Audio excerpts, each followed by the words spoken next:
सानसेयारि बड'सा खौरांलाइनि दिनैनि थामहिनबा 18 अक्ट'बरनि बिसानाव फारियै क'क्राझारनि गलाब खुंगुर बसुमतारीनि थुंगेनाय लामानि, सनितपुरनि प्रदीप रामसियारिनि जिरि जिरि दैसा, बाक्सानि सबिराम बर'नि जिंगानि थाखाय निनसारा, गोमसार बसुमतारीनि सिमांनि हायनारि,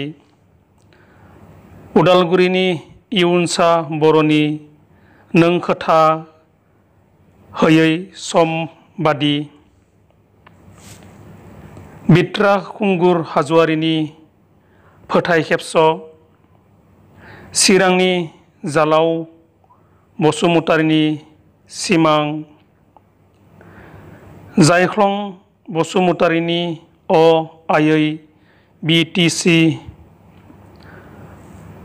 उज्जल ब्रह्मनि अनजुलि रजे आरो रनदा बसुमतारीनि दिखारनि हांमा खन्थाइया सेबखांजादों। मिजिंथिबायदि सानसेयारि बड'सा खौरांलाइयाव अराय नोंथांनि बेसेन बहरा लिरथिखौ दैथायहरबाय थागोन आरो सानसेयारि बड'सा खौरांलाइखौ अराय अनसायलांबाय थागोन। गोजोन्थों।